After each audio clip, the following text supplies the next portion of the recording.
Assalamualaikum warahmatullahi wabarakatuh. Selamat pagi anak-anakku semua. Semoga kalian sehat selalu dan selalu dalam lindungan Allah Subhanahu wa taala. Alhamdulillahirobbilalamin. Pada kesempatan yang kedua kalinya kita dapat bertemu kembali meskipun hanya via online.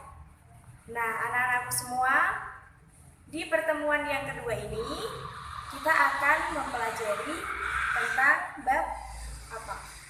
Ada yang tahu? Kemarin kita kan sudah mempelajari tentang bab haji dan umroh. Pada subbab 1 kita mempelajari tentang ketentuan-ketentuannya, yakni ada syarat, rukun, wajib, dan sunnah-sunnahnya. Nah, di pertemuan kali ini kita juga akan masih mempelajari pada bab materi haji dan umroh, tetapi tentang segala rangkaian kegiatan haji dan umroh tersebut. Anak-anak perlu tahu, harus tahu apa saja sih kegiatan nanti yang akan kita laksanakan di Makkah ketika kita melaksanakan ibadah haji atau umroh itu. Untuk itu, anak-anakku tercinta, tolong diperhatikan dan ditonton dengan seksama, dipahami, ditonton sampai akhir video materi yang Ibu sudah siapkan ini ya. Karena akan ada tugas lanjutan setelah pembelajaran hari ini. Semangat, semangat, semangat. Assalamualaikum warahmatullahi wabarakatuh. Anak-anakku semua yang saya cintai dan saya banggakan, hari ini kita akan mempelajari materi bab haji dan umroh, yakni tentang pelaksanaan atau manasik haji. Ada beberapa hal yang perlu anak-anak ketahui dalam pelaksanaan ibadah haji ini, terutama tata cara atau manasik haji. Semua rangkaian kegiatan yang dilakukan jamaah haji sejak tanggal 8 Zulhijjah hingga 13 Zulhijjah itu ada apa saja? Nah, yang pertama yakni miqat. Nah, melakukan ihram dari miqat. Miqat itu ada dua macam anak-anak, miqat zamani dan miqat makani. Miqat zamani itu adalah batas waktu dilakukannya ibadah haji atau umroh. Nah, ibadah haji itu waktunya Syawal, Zulqa'dah, dan 10 hari pertama bulan Zulhijjah. Sedangkan ibadah umroh itu adalah sepanjang tahun. Jadi anak-anak bisa kapan saja melaksanakan umroh di Baitullah. Kemudian miqat makani. Miqat makani apa sih, Bu? Miqat makani itu batas tempat dimulainya ibadah haji atau umroh.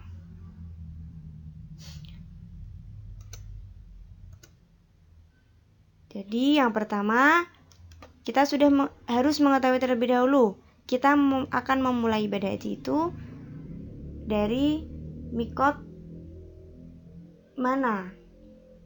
Di sini ada juga beberapa miqat, Ibu jelaskan sedikit. Ada miqat Bir Ali, ada miqat Robik, ada juga miqat Yalamlam, dan lain-lain.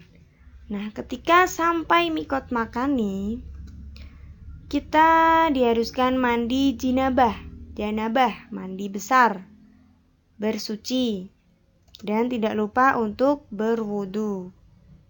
Kemudian mengenakan pakaian ihram.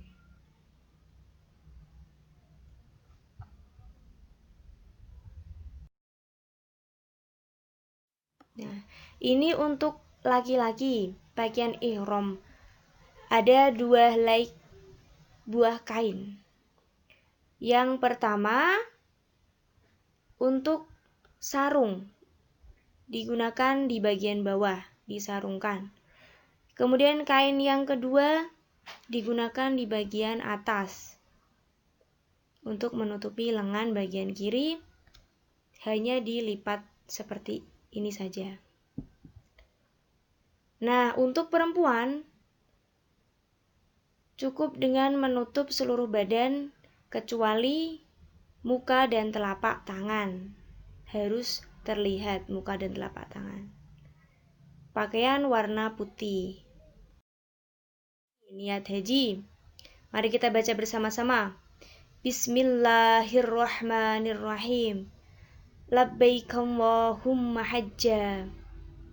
Yang artinya, aku sambut panggilanmu ya Allah untuk berhaji. Atau boleh juga, nawaitul hajja wa ahramtu bihi lillahi ta'ala. Yang artinya, aku niat haji dengan berihram karena Allah Ta'ala. Setelah kita membaca niat, jamaah haji berduyun-duyun berangkat menuju Jabal Arafah. Nah, seperti ini. Kiranya Jabal Arafah itu bukit, bebatuan. Banyak sekali orang-orang ini.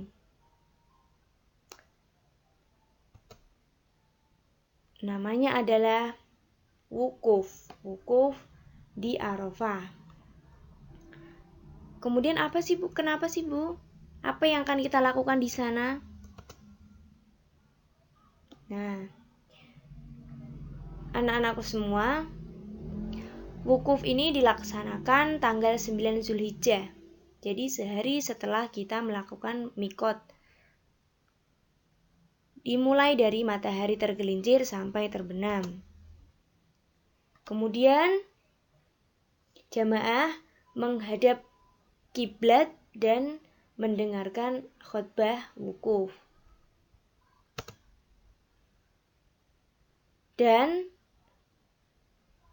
jamaah haji dianjurkan menjamak qashar, takdim sholat zuhur dan asar, memperbanyak doa dan membaca Al-Quran. Seperti itu anak-anakku semua.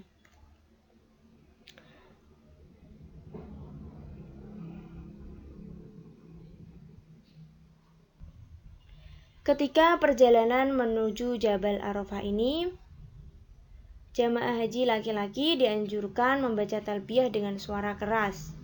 Sedangkan jamaah perempuan cukup melafalkan dengan suara lirih saja, tidak usah keras-keras. Nah, bacaan doa talbiyah itu seperti ini. Labbaik Allahumma labbaik, labbaik la syarika laka labbaik. Innal hamda wan ni'mata laka wal mulk la syarika lak. Seperti itu anak-anak.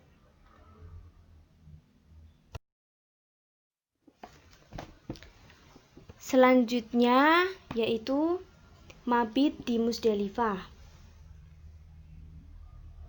Nah, kira-kira tempatnya seperti ini anak-anak. Kita diam sejenak setelah tengah malam tanggal 10 Zulhijjah. Berdiam diri di Musdalifah. Nah,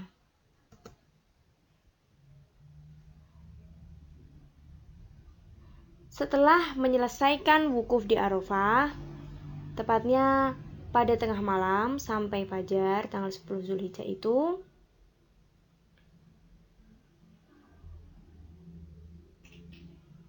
melaksanakan sholat maghrib dan isya dengan dijamak takdim atau jamak takhir.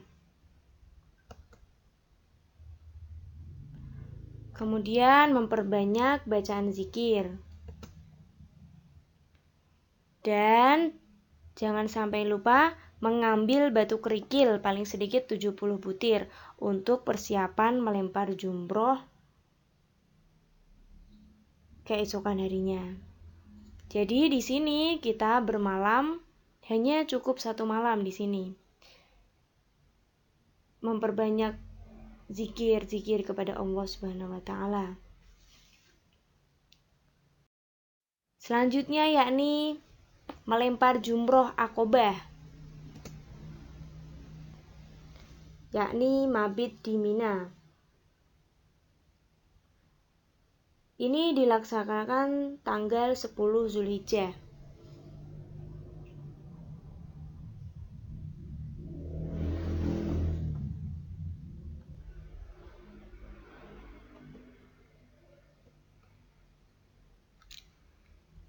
Nah, melempar jumroh ini mulai maghrib sampai fajar malam berikutnya, dan makruh hukumnya dilaksanakan di hari tasyrik beserta malamnya dengan membayar dam.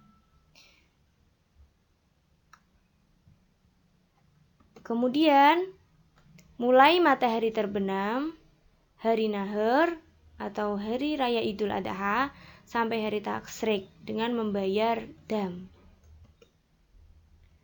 Kemudian sampai akhir hari tasyrik itu tanpa membayar dam, namun bila dilaksanakan setelahnya wajib membayar dam. Hanabilah memperbolehkan melempar jumroh akobah mulai nisful lail hari Idul Adha sampai hari tasyrik, dan tidak sah bila dilakukan pada malam hari tasyrik, namun boleh dilaksanakan setelah zawal dengan tanpa membayar dam.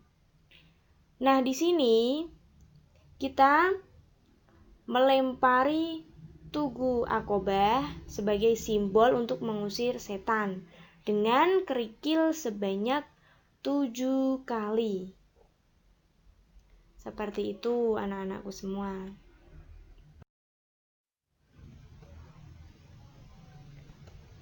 Ada beberapa syarat ketika kita melontar jumroh, yakni yang pertama, lemparan batu kerikil harus mengenai sasaran dan tidak boleh hanya diletakkan.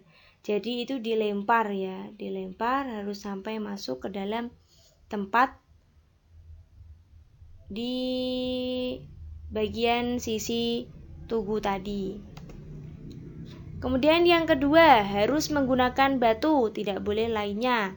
Dan melemparnya itu menggunakan tangan, jangan menggunakan kaki ya. Kemudian yang ketiga, batu kerikil harus suci. Maka dari itu tadi kita mengambil batu kerikil di Musdalifah. Yang keempat, 7 batu kerikil harus dilemparkan 7 kali, tidak hanya 1 kali. Jadi lemparan pertama 1, lemparan kedua, sampai seterusnya. Kemudian yang kelima, yakin tepat sasaran. Jadi ketika sekali kita melempar, batunya itu terkena kepala seseorang atau mantul balik lagi, itu tidak sah. Jadi anak-anak harus melemparkan batu lagi agar tepat sasaran. Kemudian dengan tujuan melontar jumroh, tidak ada tujuan yang lain. Di situ kan ada banyak orang. Kalian niat ingin melontar seseorang yang kalian tidak suka di sana, kalian lontari batu kerikil. Nah, itu tidak boleh ya. Kemudian yang terakhir, tertib lemparan batu kerikil dimulai ula atau sugro, wusto, lalu akobah. Jadi ada 3. Dan melontar itu sesuai waktu melontar. Nah, ini ada gambar laki-laki memegang gunting, dan yang duduk di bawah itu mau diapakan? Ini mau dicukur rambutnya. Nah, ini namanya tahallul, mencukur atau memotong rambut. Tapi hanya sebagian saja, tidak digundul ya. Dalam ibadah haji itu ada 2 tahallul anak-anak. Tahallul awal dan tahallul tsani. Tahallul awal itu dapat dilakukan setelah melakukan 2 amalan dari 3 amalan haji, yaitu melempar jumroh akobah, cukur, dan tawaf ifadah. Nah, apabila anak-anak sudah melakukan tahallul awal ini, semua larangan ihram itu boleh dilakukan kecuali yang berhubungan dengan wanita. Secontoh, ingin mengadakan akad nikah atau bersenang-senang dengan istrinya, itu tidak boleh ya. Bahkan disunahkan juga untuk menggunakan pengharum badan atau pakaian. Ini sudah boleh. Kemudian tahallul tsani ini apabila ketiga amalan haji itu sudah dilakukan semuanya.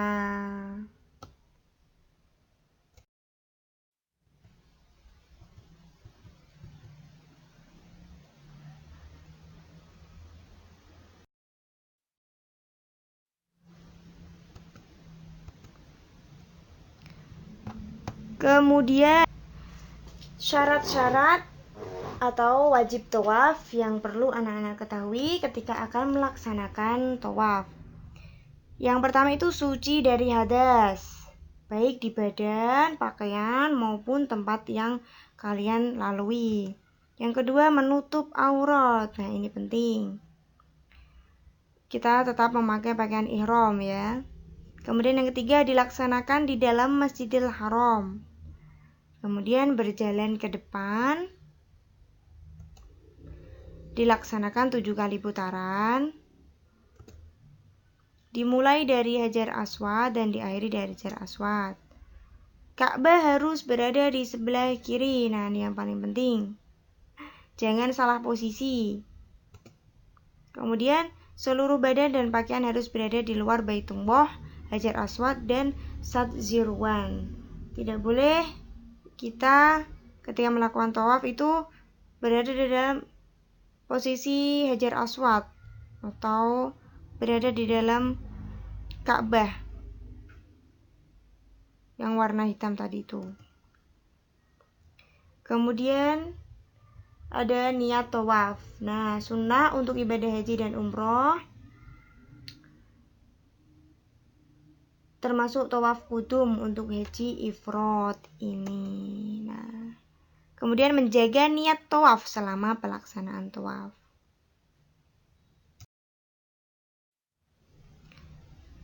Ada yang tahu ini di mana? Nah, ini adalah sa'i. Sa'i itu apa sih, Bu? Ini lorong tempat kita melakukan perjalanan antara Bukit Sofa dan Bukit Marwa. Jadi kita tidak perlu berpanas-panasan di luar karena kita berjalan di dalam gedung seperti ini. Ramai sekali. Nah, apa saja sih yang dilakukan ketika sa'i itu? Syarat-syaratnya apa saja? Sa'i itu dilakukan setelah melaksanakan tawaf yang sah. Jadi harus tertib dan urut rukun-rukun haji yang harus kalian lakukan itu. Setelah tawaf kita melakukan sa'i. Kemudian tertib, dimulai dari Sofa dan diakhiri di Marwa. Jangan terbalik. Melaksanakan 7 perjalanan dengan sempurna. Harus dilakukan di tempat sa'i atau mas'a. Perjalanan dengan menghadap ke depan, tidak mundur-mundur, ya. Kemudian menjaga niat selama sa'i. Ini yang paling penting, larangan ihram. Yang pertama, menutup seluruh atau sebagian kepala. Untuk laki-laki tidak boleh ya. Kalau perempuan wajib, kecuali muka dan telapak tangan. Kemudian memakai pakaian yang berjahit. Untuk laki-laki tidak boleh. Seperti tadi yang sudah Ibu perlihatkan ke anak-anak pakaian ihram 2 helai kain, tidak berjahit. Menutup wajah dan memakai kaos tangan bagi perempuan. Tidak boleh, harus terlihat ya. Menggunakan wangi-wangian, laki-laki dan perempuan tidak boleh. Menggunakan minyak rambut pun juga tidak boleh. Memotong rambut dan kuku dilarang. Dan melaksanakan akad nikah juga tidak boleh. Bersetubuh bagi suami istri yang sudah sah pun tidak boleh. Membunuh binatang. Kemudian ada denda pelanggaran larangan ihram. Jika diharuskan membayar fidyah, itu puasa 3 hari, memberi makan 6 orang miskin, dan menyembelih kambing itu apabila anak-anak memotong, mencukur rambut atau kuku, dan memakai pakaian yang berjahit dan menutup kepala. Dendanya itu 3 hal ini. Apabila tidak kuat menyembelih kambing, memberi makan 6 orang. Apabila tidak kuat lagi, puasa 3 hari, seperti itu. Kemudian membayar fidyah dengan menyembelih unta. Nah, jika kita melakukan pelanggaran apa ya? Bagi yang melakukan persetubuhan. Tadi jika bersetubuh dengan suami atau istri kita, itu kalian harus menyembelih unta. Kemudian membayar dam dengan menyembelih kambing atau puasa 10 hari. Jika yang meninggalkan wajib haji atau umroh. Nah, yang terakhir adalah hikmah ibadah haji dan umroh. Masya Allah, jika kita bisa melaksanakan ibadah haji, diberi kesempatan oleh Allah Subhanahu wa Ta'ala, hikmah yang akan kita dapatkan dapat menjaga solidaritas umat muslim, kemudian dapat mendekatkan diri kepada Allah Subhanahu wa Ta'ala, dan sebagai bukti keimanan dan kecintaan kepada Allah Subhanahu wa Ta'ala. Dan tentunya memperoleh pahala berlipat ganda dari Allah Subhanahu wa Ta'ala. Baikkan anakku semua, semoga bermanfaat dan kalian bisa memahami tata cara pelaksanaan haji ataupun umroh. Semua itu rukun-rukunnya wajib harus dilaksanakan. Jika tertinggal salah satu, maka hukum haji tidak sah. Cukup sekian dari Ibu. Wassalamualaikum warahmatullahi wabarakatuh.